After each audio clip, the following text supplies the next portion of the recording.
Hello mga loves! Magandang umaga. Ngayong tanghalian ay magluluto tayo ng ampalaya.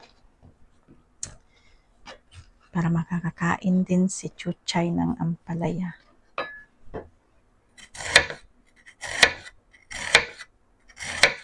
Pinupinuhin lang natin mga loves para hindi mapait.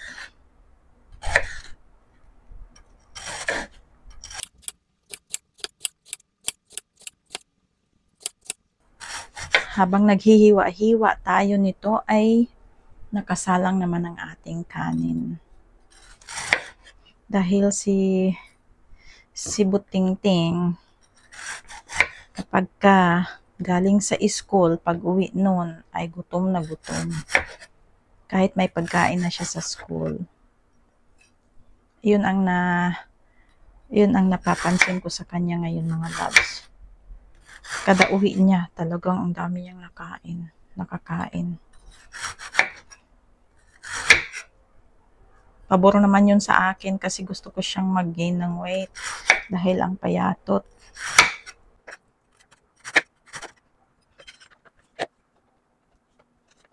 Gutom na ako mga inay. Mga chubs.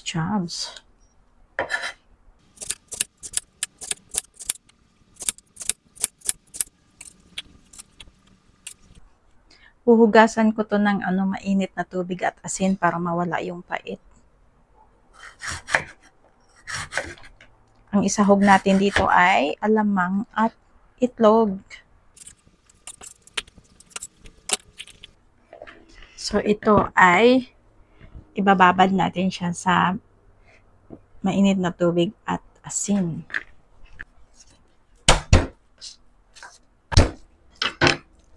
Ito ang paborito kong kutsilyo dahil hindi nadudulas ang kutsilyo sa mga hinihiwa ko. Lalo na pag naghihiwa ako ng onions. Hindi nadudulas.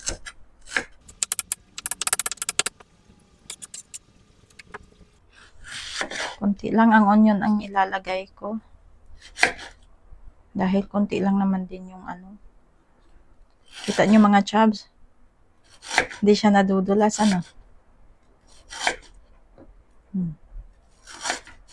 Kahit manipis na yan. Tadan!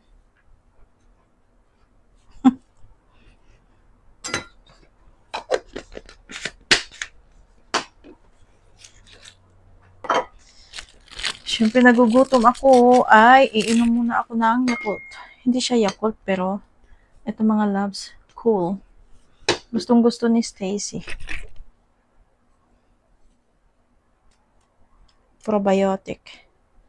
Kailangan kong matapos itong lutuin kasi susunduin ko siya ng maaga dahil ngayon Friday, lahat sila lalabas.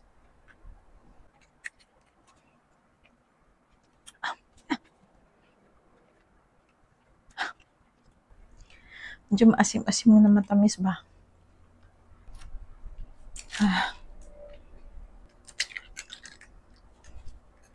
Ito mga chubs ang ipsahog natin.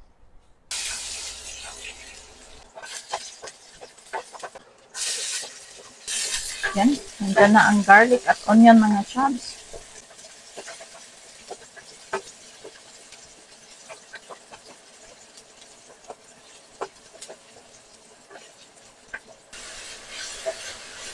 Ang bango mga chubs. Parami na naman ang kanin ito.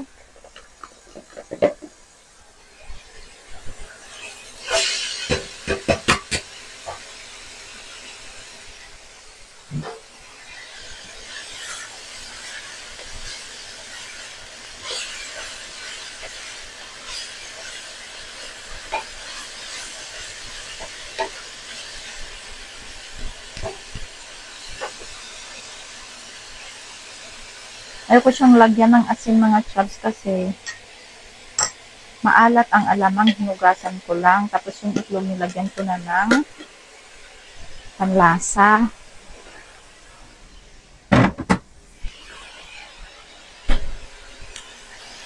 Takpan muna natin. Tingnan nyo ang saging, mga chubs. Tingnan nyo ang saging. Naku, ang sarap na nito ilaga.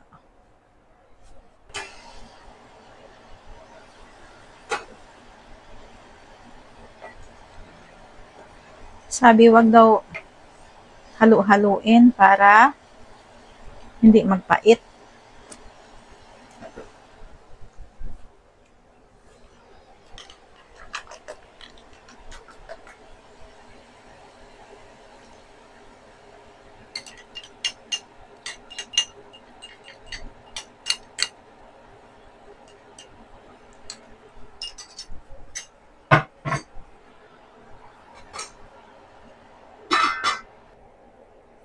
Ang bango.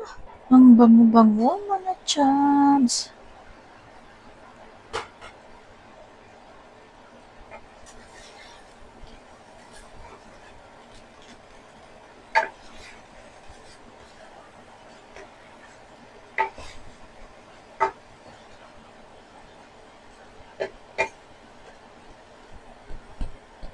Man ko nga.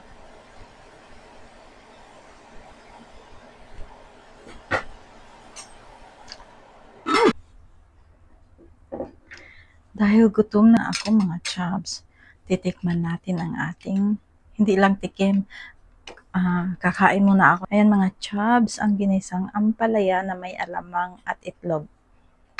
Ayan, kain tayo, mga chubs. Mga loves na mga chubs.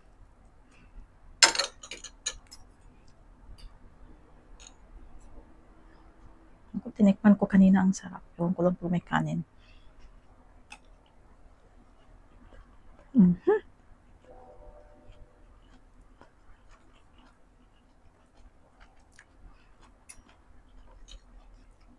Ang sarap. Ang sarap, mga chubs. Panalong-panalo sa lasa.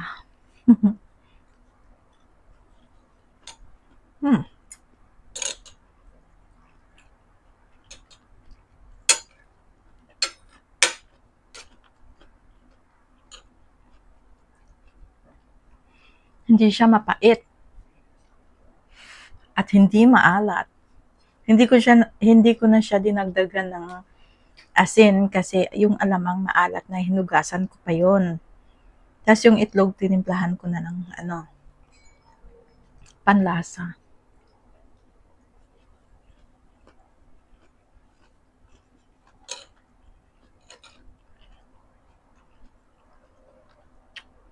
Ang sarap talaga.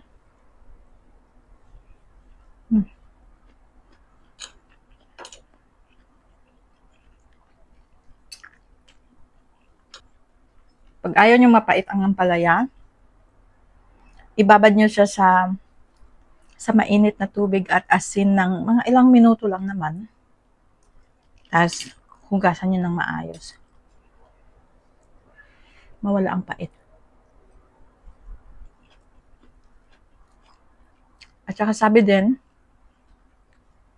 kapag ka nagluluto kayo ng ampalaya para maiwasan na mait siya, huwag nyong halu-haluin. Yun ang sabi. Yung pinsan ko ang nagsabi, huwag daw halu-haluin para hindi daw mapait. Kahit hindi nyo daw siya hugasan ng mainit na tubig or asin.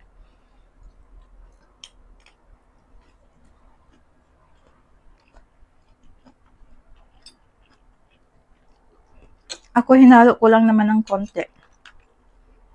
Siyempre, naniniwala din ako doon sa wag halu-haluin. Kasi minsan nagluto ako, hinalo-halo ko kahit hinugasan ko na siya ng mainit na tubig. Sobrang pait. Ang ko nun, ang sinahog ko nun, corn beef.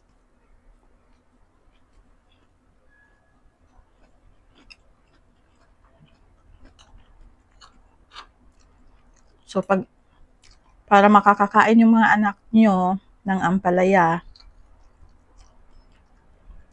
kailangan huwag mapait.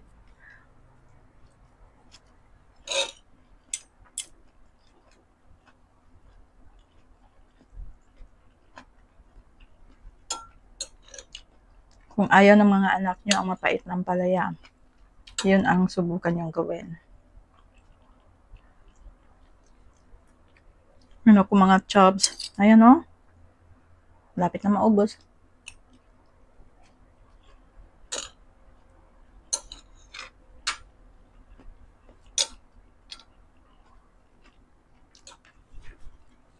Ayan, eksaktong 11 o'clock na.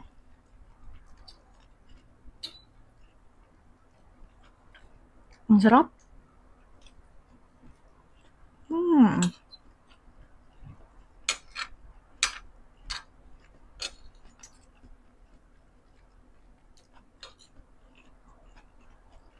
Kahit hindi nyo na kailangang haluan ng kanin, mapapakain. Parang mapapapak nyo ang ampalaya kasi hindi siya mapait talaga.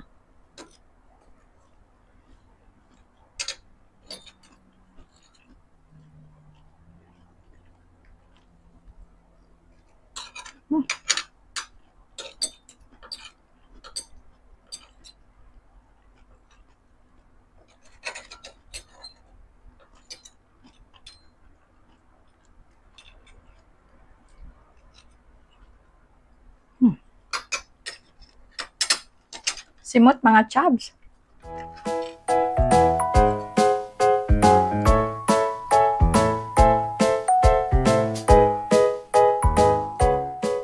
Last time kumain ang anak ko ng ampalaya.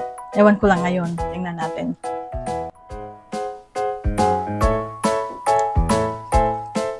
Sige na mga chubs. Nga ilang minuto lang, aalis na ako para sunduin ko na si Badukdot. Bye-bye po. Thank you.